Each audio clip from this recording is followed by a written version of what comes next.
వచ్చే వాక్యాలు అవసరం లేని పేరు ఇది. 3 సార్లు ఎమ్మెల్యేగా, ఒక మున్సిపల్ చైర్మన్ గా ఒక టర్మ్, ఒక అరుదైన రికార్డును నెల్లూరు జిల్లాలో నెలకొల్పారు. ఆయనకు మరో ట్యాబ్లెట్ కూడా ఉంది, స్టైల్ ఆఫ్ సింహపురి. ప్రస్తుతం మన మధ్య ఆనం వివేకానంద రెడ్డి గారు ఉన్నారు. నమస్కారం సార్. ఈ యొక్క అరుదైన రికార్డు నెల్లూరు జిల్లా రాజకీయాలు మీరు కైవసం చేసుకున్నారు. 3 సార్లు ఎమ్మెల్యేగా, ఒకసారి మున్సిపల్ చైర్మన్ గా. ఎలా అనిపిస్తుంది ఎన్నిసార్లు చేసుకున్నారు? నాకు మున్సిపల్ చైర్మన్ గా ఎన్నిక కావడం అనేది it's a thrilling, really thrilling. ఎందుకంటే నా మొదటి నుంచి కూడా నాకు మున్సిపాలిటీలో భాగస్వామ్యం తీసుకోవడం అనేది నాకు చాలా ఇంట్రెస్ట్. దానికి కారణం ప్రతి వ్యక్తికి స్వయంగా మనం ఏదో ఒకటి చేయొచ్చు. అందులో నేను నిలబడ్డప్పుడు ఇట్స్ ఎ జనరల్ ఎలక్షన్. ప్రతి వ్యక్తికి కూడా తాగునీరు అందించేటటువంటి అవకాశం, ఒక వెలుగుని అందించేటటువంటి అవకాశం, ప్రతి ఒక్కరి ఇల్లు కట్టుకునేదానికి పర్మిషన్లు ఇచ్చేటటువంటి అవకాశం, ప్రతి ప్రాంతాన్ని క్షుణ్ణంగా దగ్గరగా పరిశీలన చేసేటటువంటి అవకాశం, ఒక స్థానిక సంస్థల్లో ఉండేటటువంటి మున్సిపాలిటీలోనూ, కార్పొరేషన్లోనూ, పంచాయతీలోనూ వస్తుంది తప్ప మరి ఏ పదవి వచ్చినా కూడా అంతటి ఇన్వాల్వ్మెంట్ ఉండదు. అందుకోసంగా నేను కావాలని కోరుకున్నాను. ఇన్ స్పైట్ ఆఫ్ దట్ మా పెదనాయన నాకు పొలిటికల్ హీరో. ఆయన దాదాపు 25 సంవత్సరాలు, 25-30 సంవత్సరాల వరకు అనుకుంటాను, హి was municipal chairman. In the same time ఎమ్మెల్యేగా కూడా ఉన్నారు. ఆయన నాకు ఎప్పుడైతే పొలిటికల్ హీరోగా కనపడ్డారో, ఆయన చేసినటువంటి మున్సిపల్ చైర్మన్ చేయాలనేది నా అంబిషన్. ఆయన తర్వాత నా తండ్రి మున్సిపల్ చైర్మన్గా ఉన్నారు. మా రాజకీయాలన్నీ కూడా స్థానిక సంస్థల నుంచి, గ్రౌండ్ లెవెల్ నుంచి, దాదాపు 85 సంవత్సరాల నుంచి ఈ నెల్లూరు జిల్లాలో వచ్చినటువంటి వ్యక్తులు నా పెద్దలందరూ కూడా, నా తండ్రి గారు కానీ, మా పెదనాన్నగారు కానీ, అలాగే మా అన్నలు కానీ, అందరూ కూడా స్థానిక సంస్థల నుంచి, కోఆపరేటివ్స్ నుంచి, మున్సిపాలిటీస్ నుంచి, పంచాయతీల నుంచి ఒక ఉన్నతమైన స్థానానికి వచ్చారు. వచ్చిందే కాకుండా మా ఇన్వాల్వ్మెంట్ కూడా అలాగే ఉంటుంది. ఎగ్జాక్ట్లీగా అంటే మొత్తం సుదీర్ఘ రాజకీయ కుటుంబం, ఆనం కుటుంబం అంటే ఎన్నో ఎలక్షన్స్ మీరు చూసుంటారు. ఈసారి ఒక ప్రత్యేక పరిస్థితులు జరుగుతున్న ఎలక్షన్స్ ఎలా అనిపిస్తుంది? ఈసారి ఈ ఎలక్షన్స్ తో కాంగ్రెస్ ఈ ఉప ఎన్నికల్లో గట్టెక్కగలుగుతుంది అన్న నమ్మకం కాంగ్రెస్ పార్టీలో ఉందా? ఖచ్చితంగా ఉంటుంది. ఆ విశ్వాసం అనేది చాలా అవసరం.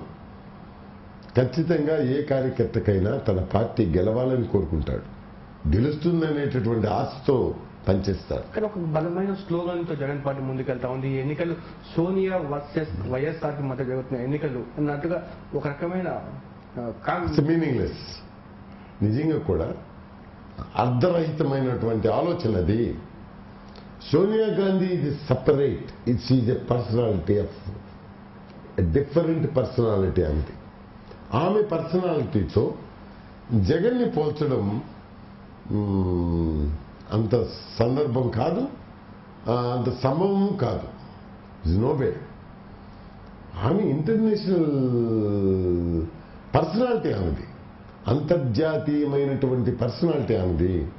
ఈరోజు ప్రపంచవ్యాప్తంగా సోనియా గాంధీని తెలియని వారు లేరు. కానీ జగన్ తనతో పోల్చుకోవట్లేదు, తన తండ్రితో పోలుస్తున్నాడు. ఈ ఎన్నికలు తండ్రి, ఈవెన్ దట్ రాజశేఖర రెడ్డిని కూడా మనం సోనియా గాంధీతో పోల్చలేము.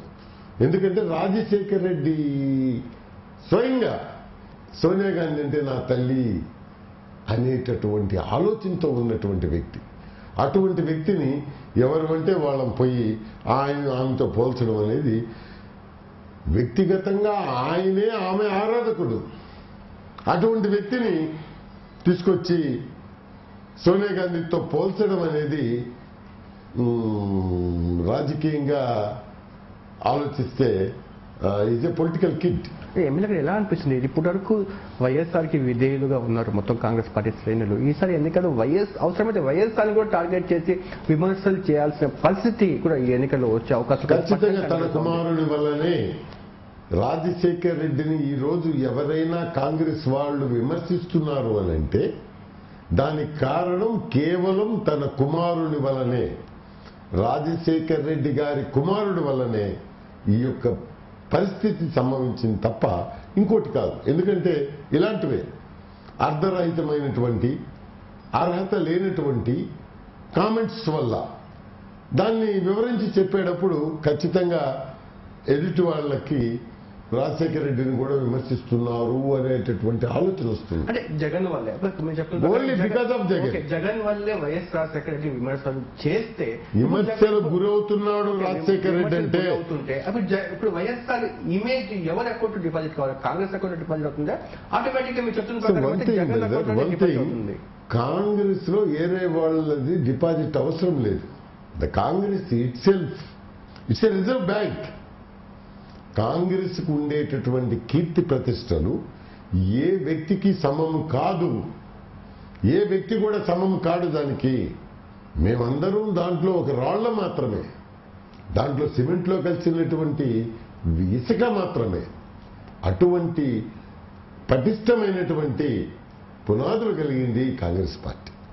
ఆ కాంగ్రెస్ పార్టీలో ఉండేటటువంటి నాయకత్వంతో, నెహ్రూ గారి కుటుంబంతో ఎవ్వరూ కూడా పోల్చుకోవడానికి అవకాశమే లేదు. మొన్న మా ఇంట్లో 4 మంత్రులయ్యారు. ఈ 85 సంవత్సరాల కాలంలో 4 మంత్రులయ్యాం, 3 మున్సిపల్ చైర్మన్లు అయ్యాం, 2 రాష్ట్ర ఛాంబర్ మున్సిపల్ ఛాంబర్ అధ్యక్షులం అయినాం. అంత మాత్రానికి మమ్మల్ని తీసుకుపోయి ఎవరికో పోలుస్తామా? Never. It can't be done. No doubt. ఇన్ని సంవత్సరాలు ఉన్నా కూడా రాజకీయాల్లో మమ్మల్ని తీసుకుపోయి ఎవరితోనూ పోల్చాలంటే మాత్రం బహుశా ఈ దేశంలో ఒకే కుటుంబం నుంచి 4 మంత్రులైనటువంటి కుటుంబాలు చాలా తక్కువ ఉంటాయి, అసలు ఉండవేమో. అటువంటి కుటుంబం మాది. అట్టని చెప్పి మమ్మల్ని తీసుకుపోయి పోలుస్తామా? It's never. మొత్తం నెల్లూరు జిల్లాలో ఒక 2 సెగ్మెంట్స్ లో ఓపెన్ ఎన్నికలు జరగబోతున్నాయి. ఆనందం బ్రదర్స్ మాత్రం చాలా ప్రెస్టీజియస్ గా తీసుకున్నట్టు కనిపిస్తా ఉంది. కానీ ఈ 2 నియోజకవర్గాల్లో కాంగ్రెస్ విజయ బావుట ఎగరవేస్తుంది అన్న నమ్మకం కనీసం మీకైనా ఉందా? ఖచ్చితంగా. ఎందుకంటే కాంగ్రెస్ పార్టీ అనేది ఏట్లోనో లేకపోతే చెరువుల్లోనో ఉండేటటువంటి తుంగ లాంటిది. ప్రవాహం వచ్చినప్పుడు అలా ఉంటుంది, ప్రవాహం అయిపోగానే లేచి నిలబడుతుంది. దానికి మరణం లేదు. మేకపాటి కానీ నల్లపరెడ్డి ప్రసన్న కుమార్ కానీ సవాల్ విసురుతున్నారు. What is Mekapati and what is Nallapareddy Prasanna Kumar Reddy? They already twice thrice 1కి 2 సార్లు ఓడిపోయినటువంటి వ్యక్తులు. వాళ్ళని చూపించి కాంగ్రెస్ పార్టీని పోల్చుకోవడం అనేది అసంభవం.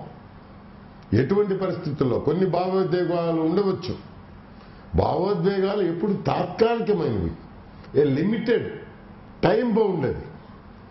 ఒక సమస్యలోనే, ఆ భావోద్వేగంలోనే, ఆ చిన్న సమయంలోనే పనిచేస్తాయి తప్ప దీర్ఘకాలిక రాజకీయాల్లో ఇవి భావోద్వేగాలకి స్థానం లేదు.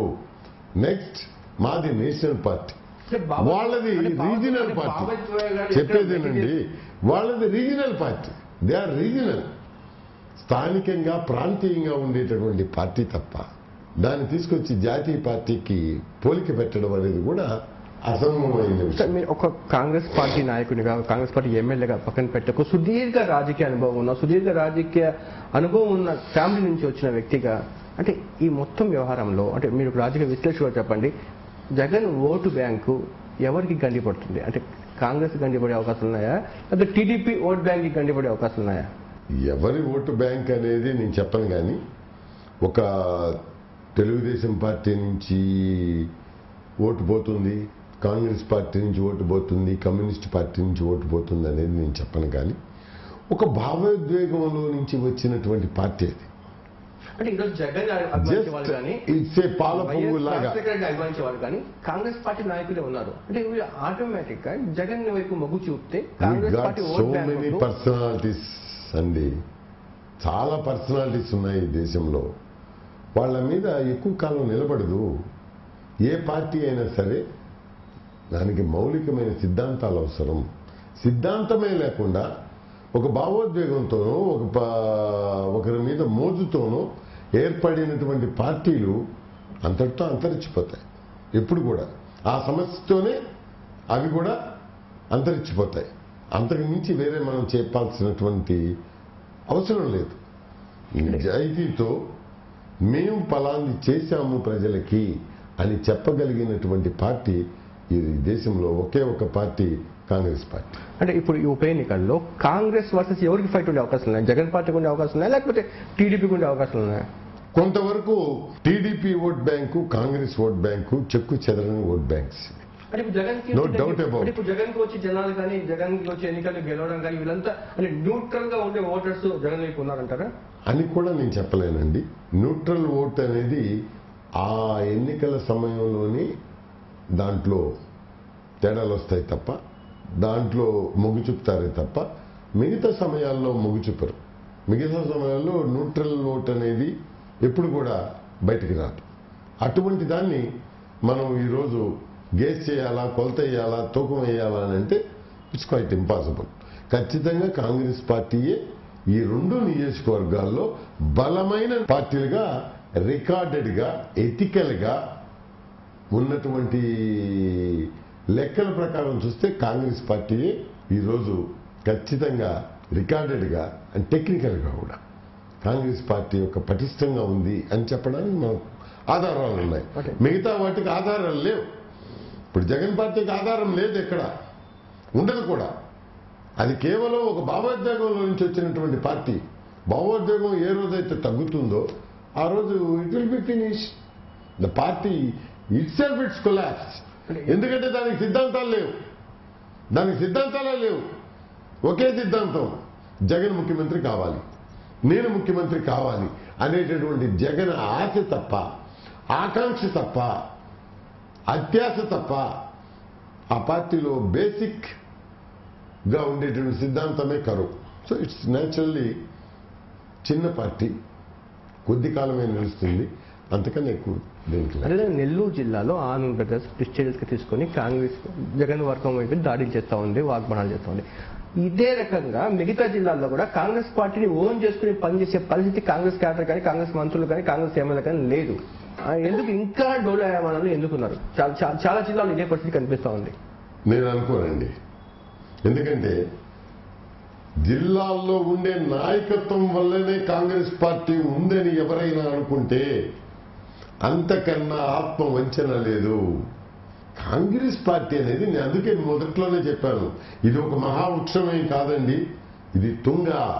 ఈ భూమి పుట్టినప్పటి నుంచి, ఈ భారతదేశం ఏర్పడినప్పటి నుంచి కాంగ్రెస్ పార్టీ అనేది ఉంది. తుంగ అనేది ఈ భూమి పుట్టినప్పటి నుంచి ఉంది. అలాంటి తుంగే కాంగ్రెస్ పార్టీ. భారతదేశం ఏర్పడినప్పటి నుంచి ఈ కాంగ్రెస్ పార్టీ ఉంది.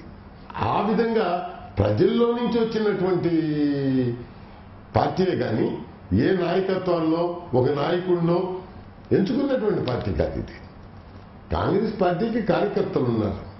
మా కార్యకర్తలు ఉన్నంత వరకు ఈ పార్టీ అజేయంగా ఉంటుంది. కానీ సెకండరీ గ్రేడ్ వాళ్ళు క్యాడర్ ఇంకా దాని కింద పనిచేసే కార్యకర్తలు కానీ ఒక డోలాయమానాలు ఉన్నారు. వాళ్ళందరికీ మీరు ఒక రకమైన కాన్ఫిడెన్స్ కలిగించగలుగుతున్నారా ఈసారి ఎన్నికల్లో మన విజయం? ఒకప్పుడు అంటే ఉదాహరణ చెప్తానండి. ఒకప్పుడు రెడ్డి కాంగ్రెస్ ఏర్పడింది. నాయకత్వం అంతా కూడా రెడ్డి కాంగ్రెస్ లో పోయింది. కొంతమంది జనతాలోకి వెళ్ళారు. అప్పుడు ఏమైంది? కార్యకర్తలే నాయకులు అయిపోయారు, ఆ నాయకులే ప్రజాప్రతినిధులు అయిపోయారు. అది Congress. That is the Congress. Congress లో వేరే ఎవరు చెప్పాల్సిన అవసరం లేదు. కాంగ్రెస్ పార్టీకి ఉన్నటువంటి బలమే అది. ఇదే విధంగా రెడ్డి కాంగ్రెస్ ఆ రోజు ఏర్పడింది. ఆ రోజు ఏర్పడిన కాంగ్రెస్ లో నుంచి చీలి ఏర్పడినటువంటి రెడ్డి కాంగ్రెస్ అనాదిగా అధిష్టాన వర్గం నెహ్రూ కుటుంబంతో ఉన్నటువంటి కాంగ్రెస్ పార్టీ ఎప్పుడు కూడా అదే కాంగ్రెస్ పార్టీ. అదే all India Indira Congress party. అదే కాంగ్రెస్ పార్టీ. అంతేకాని మిగతా చీలి వచ్చినటువంటి ఈ చీలికలు పేలికలన్నీ కూడా పటాపంచలైపోతాయి రేపు. ఇప్పుడు ఒక బ్రేక్ తీసుకుందాం. బ్రేక్ తర్వాత ఆనం వివేకానంద రెడ్డితో ముఖాముఖి కార్యక్రమం కొనసాగుతుంది.